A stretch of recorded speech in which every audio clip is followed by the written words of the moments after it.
రాజధానిలో మరో భారీ అగ్ని ప్రమాదం చోటు చేసుకుంది. ఆంధ్రప్రదేశ్ రాజధాని అమరావతి గత వారం రోజుల కింద బహుశా చూసుకుంటేనేమో ఒక అగ్ని ప్రమాదం అందరికీ చర్చగా మారిందని చెప్పుకోవాలి. మళ్ళీ తాజాగా నిన్న రోజున యొక్క ఏదైతే రాయపూడి సమీపంలో జరిగిన అగ్ని ప్రమాదం చాలా భారీ ఎత్తున అక్కడ మంటలు ఎగిసిపడడం కావచ్చు, వీటి వెనుక ఏదైనా కుట్ర ఉందని చెప్పేసి అనేక వార్తలు అయితే వస్తున్నాయి. ఇదే అంశానికి సంబంధించి పూర్తి విషయాలు తెలుసుకోవడానికి మనతో ఉన్నారు సీనియర్ జర్నలిస్ట్ డాక్టర్ కనకదుర్గ గౌతమణి గారు. నమస్కారం అండి. నమస్తే అండి. ఇప్పుడు మొత్తానికి మొన్న రాజధాని ప్రాంతంలో ఒక వారం రోజుల క్రితం బహుశా అక్కడ ఒక అగ్ని ప్రమాదం జరిగింది.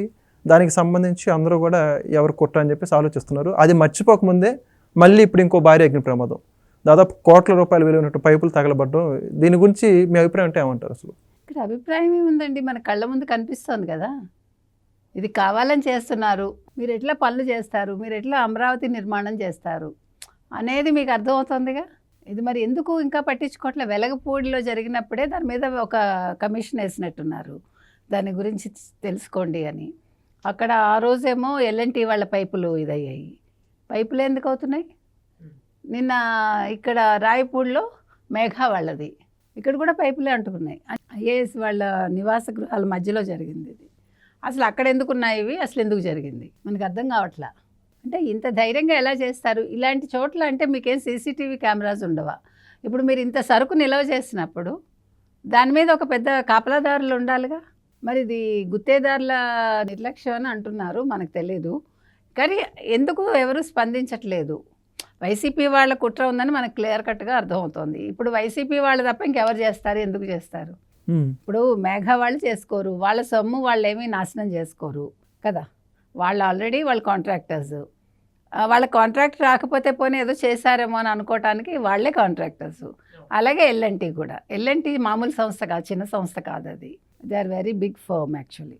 సో మరి వాళ్ళకు కూడా ఇలా జరగటం ఏంటి? ఎందుకంటే ఎల్ఎన్టీ అనేది ఇక్కడ ఒక అమరావతిలో కాదు కదా, ప్రపంచవ్యాప్తంగా వాళ్ళు ఉంటాయి ప్రాజెక్ట్స్ అనేవి. ఇది మనకు అర్థం కావట్లేదు. అందుకనే చంద్రబాబు నాయుడు గారిని నన్ను సమావేశంలో కూడా చెప్పడం జరిగింది, దీని మీద మీరు వెంటనే నిఘా పెట్టి అసలు ఎవరు చేస్తున్నారు ఏంటి, కుట్రకోణం బయటకు తీయండి అని అధికారులను ఆదేశించారు ఆయన. పోలీస్ శాఖకు కూడా చెప్పారు, నిన్న మనం కూడా చూసాం, వీడియోస్ కూడా వచ్చాయి. అయితే నేను అనేది ఏంటంటే, అసలు ఎందుకని ఆంధ్రప్రదేశ్ మీద ఇలా కక్ష కడుతోంది వైసీపీ, ముఖ్యంగా జగన్మోహన్ రెడ్డి. ఎక్కడో యలహంకలో కూర్చుని ఆంధ్రప్రదేశ్లో ఎక్కడో అమరావతిలో మీరు ఎట్లా రాజధాని నిర్మాణం చేస్తారు? ఇప్పుడు ఇవాళ రాజధానికి సంబంధించి వాళ్ళు ప్రతిరోజు ఏదో ఒకటి నెగిటివ్ మాట్లాడటమే కదా. అసలు అక్కడ భూముల విలువ గురించి మాట్లాడతారు. అంటే ఇవాళ యాక్చువల్గా ఇవాళ తెలంగాణలో చూసుకుంటే ఇక్కడ భూముల విలువలు తగ్గిపోతున్నాయని బీఆర్ఎస్ గొడవ పెడుతోంది కాంగ్రెస్ వచ్చాక. అంటే హైపులు తీసుకొచ్చేసి ఆర్టిఫిషియల్గా వాళ్ళు చేసేసి వాళ్ళు సొమ్ము చేసుకుంటారు. మీకు అర్థమైందా? ఇవాళ అమరావతిలో రేట్లు పెరుగుతూ ఉంటే ఇవాళ వాళ్ళు తినడానికి లేదని వైసీపీ వాళ్ళు గగ్గోలు పెడుతున్నారు. కాంట్రాస్ట్ చూడండి, ఏం మాట్లాడతాం మనం. అంటే ఒక నిర్మాణం జరిగి అక్కడ మీకు ఇళ్ళు వచ్చి ఒక రాజధాని వచ్చి అంత డెవలప్మెంట్ జరిగితే మీరు భరించలేరు. పోనీ వైజాగ్ డెవలప్ చేద్దామంటే వైజాగ్లో మీరు 99 పైసలకే ఎకరా ఎలా ఇస్తారు అంటారు. రాజశేఖర రెడ్డి హయాంలో కూడా ఇచ్చారు నాయన అని చెప్తే దాన్ని పట్టించుకోరు. ఇవాళ గూగుల్ డేటా ఏఐ సెంటర్ మీరు తీసుకొచ్చినా కాదు మేము తెచ్చామంటారు. కాదు నేను అనకాపల్లి నక్కపల్లి దగ్గర మీరు స్టీల్ ఫ్యాక్టరీ ఆర్సెల్ఆర్ మెటల్ది తీసుకొస్తున్నామన్నా ఇది మేమే తెచ్చామంటారు. అన్నీ మీరే తెచ్చామంటారు, మళ్ళీ ఏది రాకూడదని ఉత్తరాలు రాస్తారు, మెయిల్స్ పెడతారు. అంటే అసలు మనకు అర్థం కాదు ఈ నేచర్ ఏంటో కదా. కాబట్టి ఇప్పుడు చెప్పొచ్చేది ఏంటంటే, ఇవాళ మీరు కనుక ఇవన్నీ చూస్తూ ఉంటే ఇందులో కుట్రకోణం అయితే కనిపిస్తుంది. మనం మదనపల్లి ఫైల్స్ చూసాము, తర్వాత విజయవాడ దగ్గర పక్కన కూడా కాల్ చేశారు కదా, ఫైల్స్ తగలబెట్టారు. ఫైల్స్ కాదు ఇవి, సీడీలు అన్నీ, మొత్తం డేటా అంతా డిస్క్లు అవంతా కూడా. అంటే వీళ్ళు ఇది ఇందులో ఆరితేరింది ఎవరో మీకు ఇప్పుడు క్లియర్ కట్గా అర్థమవుతుంది. ఖచ్చితంగా ఇది వైసీపీ పనే, నో డౌట్ అబౌట్ ఇట్. అందుకని ఇవాళ ఏం జరిగినా దీని మీద మీరు అంటే మరి నాకు ఇంకొక చిన్న సందేహం వచ్చింది. నేను ఆ వీడియోస్ చూసినప్పుడు పోలీసులు ఎవరైనా ఇంకా ఉన్నారా కొంతమంది కోవర్ట్లాగా? అక్కడ సీసీటీవీ కెమెరాస్ ఉన్నాయా లేదా? ఇప్పుడు మనం చూసాం అతను ఎవరు, అనంతబాబు విషయంలో వాళ్ళు అన్ఎక్స్పెక్టెడ్గా వాళ్ళది అక్కడ డంప్యార్డ్ దగ్గర కెమెరాలో దొరకడం అంటే ఊహించని విధంగా. కాబట్టి ఇక్కడ అసలు కెమెరాస్ ఉంటాయా ఉండవా? ఎందుకు ఉండవు? ఉండకపోతే పెట్టించాలి.